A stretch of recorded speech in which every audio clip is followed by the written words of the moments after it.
What's up? It's your girl Just Shaz back with another video. If you're new here, my name is Titi, but on YouTube I go by Just Shaz. And just a little bit of a backstory because I realized, there might be some new subscribers here or some new viewers. So just a little backstory about me in a quick, let's make this in like 10 seconds or more.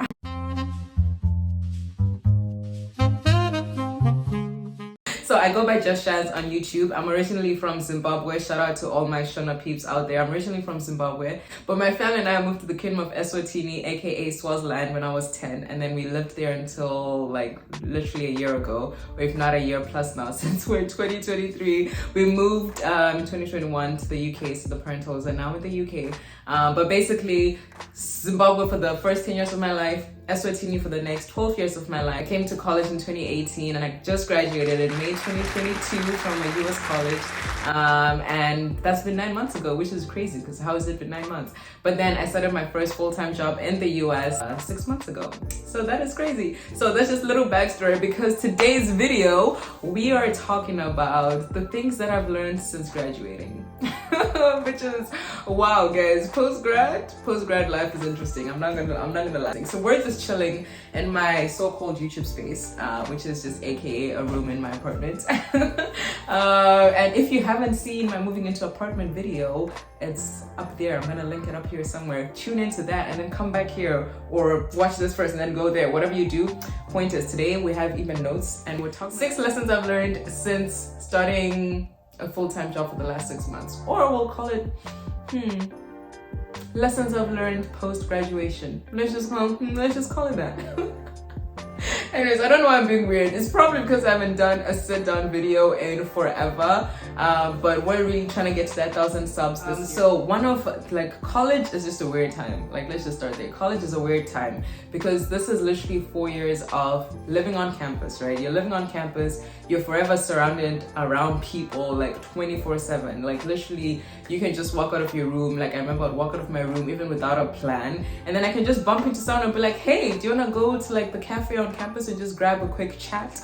Or you can just bump into someone on your way to class, and then you suddenly have people that you interact with in class too, whether that's through group projects that were hella annoying, but group projects, right? Those would be ways that you can interact with people and meet different people and new people. And then you'd have your classmates, even if they're not in your group, you have your classmates.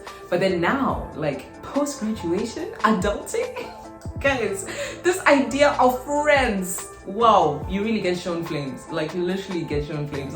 Making friends as an adult post-graduation has been the weirdest experience ever, because it's when they tell you that, college is the best 4 years of your life, this is your last chance to make friends, I understand that now, because literally the people that I still talk to the most outside of work are people that I was in college with and people that I was in high school with and people that I was back home with, so it's just weird, a weird thing to make friends post-grad. And I look at my brothers too, my oldest brother, he graduated and then he ended up in DC where he was for 3 years post-graduation, and literally I think he only made one new friend outside of the circle of friends that he had already made in college or high school. So thankfully there were other people from his college life and his high school days that also moved to DC, and then through that mutual connection of the fact that they've known each other in the past, they were able to reconnect in DC now and be friends, and that was their circle.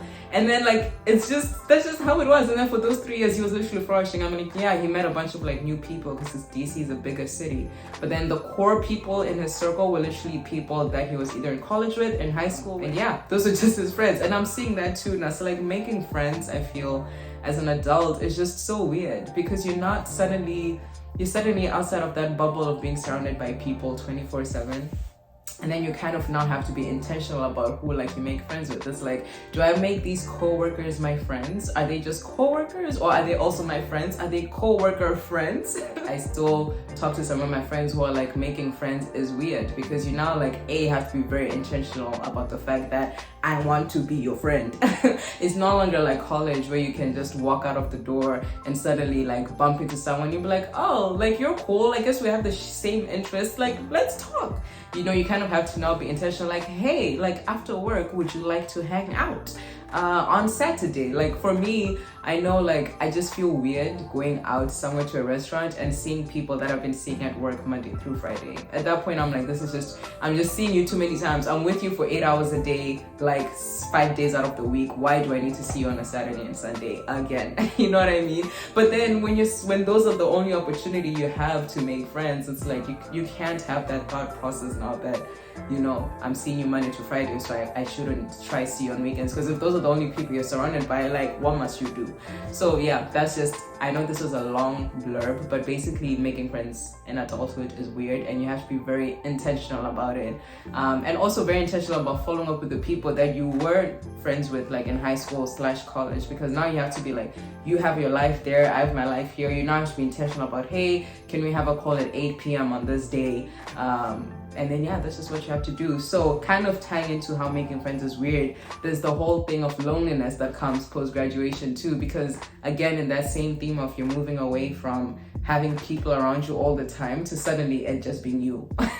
Like, it just being you. After work at 5 p.m, like for me, I have my apartment and I live alone. So like, you'll come home and you're like, it's 6 p.m, what to do with the evening? And it's literally just you. Like, the loneliness, it's such a weird feeling to now, like, because in college, like, you'd have dinner at 6 and then you'd have homework, right? And then you have the evening doing your homework and spending time with friends. Either you're doing homework in a shared space or you're doing homework at a space where there are people are walking about, like, now and again. But then now you're just in your apartment and you're like, what do I do with my evening? You know?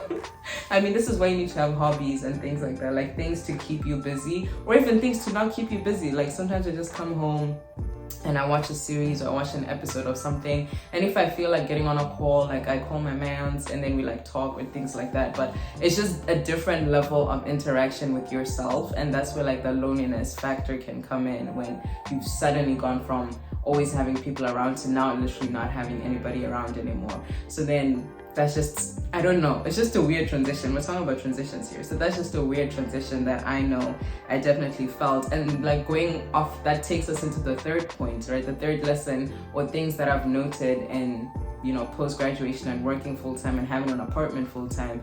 It's like this whole thing of freedom and independence. Like, when you're at school and you're in college, you're like, oh, I can't wait to just have my evenings free. Like, I know I used to think like that. I'll be like, you know what, this is just ghetto. Having to like finish a day at 4 p.m, have dinner, and suddenly have to be studying from like 7 to 10 p.m. or 7 till midnight. It's just ghetto. Like, I can't wait to just have my evenings to chill after work and be like, that was a good day. Now I have a whole evening to do whatever I want to do. Like, no, bruh. You think you have time, but you forget that you've been working literally the whole day from 8 to 5 p.m. So by the time you come home, you're just like, I just don't want to do anything. I just want to chill. And before you know it, it's 10 p.m. and you're like, yep, it's time for me to sleep, because there's no way I'm gonna make it for an 8 a.m. like job if I decide to still be doing what I did in college and sleeping at 11, 12, 1 a.m. Like, you now actually have to sleep on time to be able to be a functional human the next day. So that idea of like freedom and independence now that you're working has just been a very, like, you think about it differently, you know, because when you're thinking about it in college, you're thinking about having so much extra time, right, to be doing things that you were not able to do in college because maybe school was taking up your time, friends were taking up your time, and like general like life and college was taking up your time. But then now when you're working full time, like your job is literally taking up your time. And by the time you're done with work, like let's say like I finish at 5, I get home at 6 or whatever, and then I now have about 4 hours of the evening, but I still need to cook dinner. And by the time you like prep dinner, cook dinner and eat, it's usually like I won't do it immediately after I come home. Sometimes I get home and I take a nap. In all honesty, I take like a 30-minute nap, and then by the time I start cooking dinner and prepping, it's like 7 p.m. and by the time I'm done eating and all of that, it's like 8:30, like half 8, right? And before you know it, you're already like, you have that food coma at like 9, 9:15, 9:15, and you're just like, it would be nice to take a nap. And then by then, it's already like 9:15 p.m. What else are you gonna do for the rest of the day? You're gonna sleep. You literally just watch a series or an episode of something or a movie, and then you sleep. Like by 10:30, I'm like knocked out. Like it's time for bed, you know? So you think you have your evenings, and like when generally speaking, your evenings go by so quick because you're just tired from having a long day. So that's just been some kind of like a weird concept. And also like that idea of cooking, like that takes me into like the fourth lesson. Like cooking is just weird. Like I'm someone that's like, back home, I'm used to cooking, or like where we cook to share a meal. Like for me, mealtime is community time, it's communal, because back home, mealtime is just a communal setting. You're having dinner with your family, or when you're in college, you're having dinner with your friends, but then you suddenly go to having dinner and meals on your own, and it's like cooking for one sucks, okay? It's just the demotivation from like, I really just have to do 10 minutes of prepping or 30 minutes of prepping to eat this meal, just to eat it for 10 seconds. Like, why? On my own? So to be honest, they've been nice when I literally just slept on a cup of tea, or like if I have fruits in the fridge, I'll literally just be like, you know, let me just have some grapes and call it a night. Because there's just some demotivation that comes from having to like think about a whole meal, just you know what I mean? So that's just been some weirdness of adjusting. But this is where like meal prep comes into play. Like sometimes I come home not feeling like standing in front of the stove and making them. Either I'll order out, but if I'm in a month when I'm trying to save money, I then like do meal prep. Like on a Sunday, I'll cook something in bulk, and then I'll know, like, put it in the freezer, and then I'll know that, okay, this is the meal that I'm gonna be eating for the next 3 days. If I don't want to put it in the freezer, what I usually do, like, I'll cook on a Monday, and that Monday big dinner is gonna carry me until Tuesday lunch, Tuesday dinner, and Wednesday lunch. And then I will cook Wednesday dinner, and then that Wednesday dinner is gonna get me to Thursday lunch, Thursday dinner, and Friday lunch. And then Friday dinner, it's already Friday. And then by Friday, I'm like, you know what, it's the weekend. I've survived the whole week. Maybe I can just order out now. So cooking for one has just been a weird adjustment as well, because not only do you have to actually figure out how you're gonna be feeding yourself constantly, because now you're no longer relying on the dining hall where you're like, oh, let me just go see what the dining hall has today. Like, you actually have to be the one intentionally thinking about what you're eating and what you're feeding yourself. So with that said, comes the lesson of weight, the amount of weight that I've gained. Because this thing of trying to be healthy, like, it's actually tough feeding yourself. You underestimate how like intentional you have to be about having a healthy meal and healthy meals for yourself. So like sometimes in the morning, I literally just grab like a piece of bread, or I grab a bagel, and I'm out the door. So I've been like stocking up so many carbs in my body. And I used to be a student athlete, so I used to be like, oh, I don't gain weight, because I used to literally like run off all the weight and all the food I'd be eating. But now since graduating, I've just been so inactive. Literally the last 9 months, if not a year, I've been so inactive. So now not only am I just eating and then sitting all day at my desk, or you know, in front of the TV, like, I'm not doing any exercise. So naturally I have gained weight. Like, I'm not saying that it's anything bad, nothing is wrong with gaining weight. It's like, please, your girl is thick, it's fine. Yeah, but it's just like a weirdness to see myself actually gaining weight. Like, I'll put on a pair of pants, I'm like, oh, y'all don't fit anymore, like, what is going on? And it's just been very weird. Another lesson that I've learned is to do with finances. Like, just handling your finances is weird. I don't know why they don't teach this in school. I mean, obviously they do if you're like a finance, like, I know like my boyfriend is an accountant person, doing like a master's in accounting, so he's learning about money, right, and learning about taxes and all of that. But the rest of us, we just have to fend for ourselves and figure out how the heck to do finances. So it's just been like, finances has been weird. When you're in college, you're like, working on campus, I'm getting paid, whatever, like, I don't have to think about finances. But now you literally, like, the finances are onto you. Like, you have to be the one handling your bills.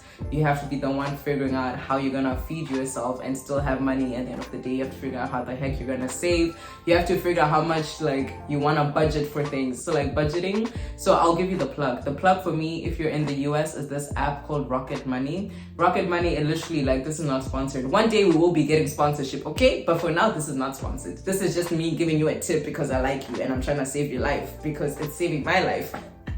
But then Rocket Money is such a lifesaver, because I literally, like, it consolidates all my accounts, so like your credit cards, your debit accounts, and it literally just has everything as a one-stop shop, and you just see everything, like how you're spending, how you're budgeting, like how much of your money a month is going to groceries, is going to like transport, because I have a car, so like how much money is going towards fuel and car maintenance, how much is going towards shopping, how much is going towards restaurants. So then every month I get to like, oh, like on average it looks like I'm spending $200, for example, on restaurants. So like maybe next month we need to cut it down so that we can save a little bit more money, like in another bucket, maybe save a little more money to go towards the car or something like that. So Rocket Money has really been a lifesaver.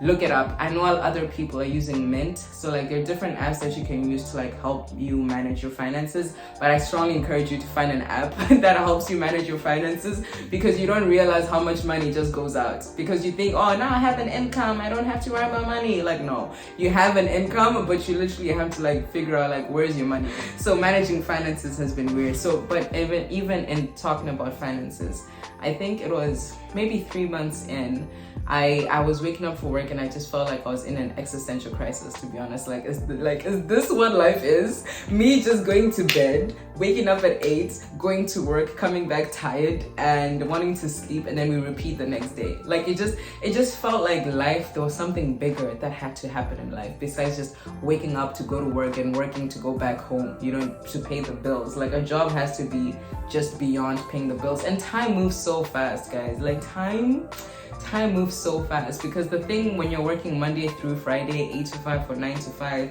it's like on a Monday, it may feel like, oh, back to reality, right? Back to another week.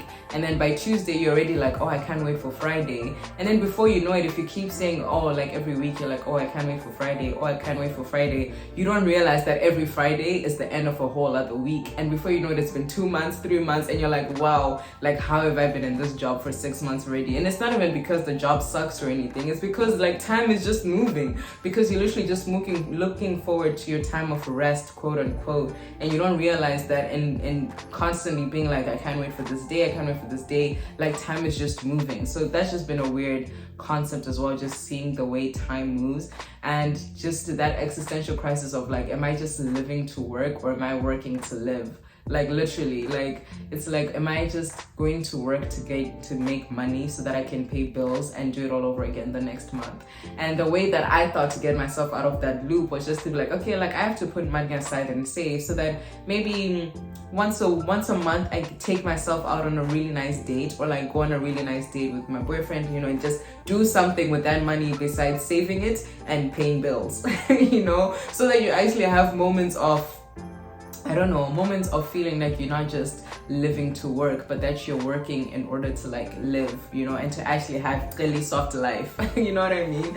So I don't know, that can look like anything for you. It can look like, okay, yes, you're paying your bills, yes, you're saving, yes, you're keeping yourself sustained in terms of like groceries and things that your general like life needs, but then also setting up aside money for like entertainment and things for you to do that are out of your routine, because life will end up feeling so routine, which was weird for me, because in college I had 3 jobs on campus. At some point I'll be taking like 5 courses at a time, and then you have like your friends, so none of your days are ever the same, because on Monday you can have class from 8 to 9 and then have a job from 11 to 12, and then have like a random friend you bump into and you have lunch from 1 to 2 or 1 to 3 p.m. and then none of your days are the same. But then now when you're literally working at 8 to 5, like literally you're working 8 to 5. Obviously your work days are not going to be the same, but the routine of it is all the same, because you still have your job that starts at 8 and your job that ends at 5, right? When you're in college, sometimes you have classes starting at 9 a.m. Sometimes you don't even have a morning class, and your first class starts at 1 p.m. So then like your day is not very much in a routine in that way, but then now you're like thrusted into the job life, and you now have a routine of having to be at work at 8 and, you know, be done at 5. But there's that idea that you have a job that starts at this time and ends at this time, right? You now have that routine. So it's good to incorporate some things that are out of that routine. So either planning like a solo date, or planning like a date with friends, if you're willing to be intentional about making friends, going back to that again, or doing something fun that's out of the routine of what your work and bills and responsibilities entail of you, just so that you can stay sane. Because honestly, this adulting thing, yeah, it's interesting. It is very interesting. But those have just been some of the lessons that I've learned. And if you got to the end of this video and like sat through all this rambling and babbling and learned something, like drop a comment on which has been the most weird like transition period for you, and what has been strange about, you know, moving from college and now moving to like post-grad. But again, to reiterate like the things that I said I've learned, like, or I've noted, is that making friends is tough. You really just have to be very intentional about how you're gonna make friends. That whole idea of freedom and independence becomes distorted, because you go from, I feel like I don't have time, to now having all the time, but do you really have time kind of situation. So the whole idea of like freedom and independence is weird. Living alone has its challenges. If you're living alone, like cooking for yourself, or like setting up things that make living alone enjoyable when you're suddenly moving from having friends all the time or people around you all the time to now living on your own. And then life can be repetitive, so trying to move away of how can you figure out things within that routine to make your life feel not so repetitive so that you don't end up in an existential crisis. And then the way that time just so setting up moments for you to enjoy, like, you know, being present in the moment, enjoying a week, a day, an hour, or something to like get yourself out of that routine that makes time move without you noticing it move. And then just sorting through your finances. Like, finances in adulting are so important. So like having like, what is your financial routine every month? Like, how many credit cards do you have? How many debit cards do you have? Like, what are things that you want to be saving up towards? Like, do you have a savings goal? Do you have like something that you're looking forward to spend your money on, and how are you working towards that kind of situation? And then just having time to figure out ways to make adulting enjoyable. Not that I'm saying that it is enjoyable every day, because I kid you not, it is not enjoyable every day. There's some days that I wake up and I'm like, wow, here we go again. But obviously there's some pros and cons to everything. But yeah, if you like this video, give it a thumbs up and give it a comment and just interact with me and talk to your girl. And please make sure that you like, you subscribe, and you share this video with anyone who you know is also going through post-grad. At the end of the day, know that you're gonna be okay. Okay, know that you're gonna be fine. This adulting thing has its ups and downs. It's literally a roller coaster. We're in our 20-somethings trying to do this adulting thing, and just take it a day at a time. I will catch y'all in the next video. Peace and love. Mwah.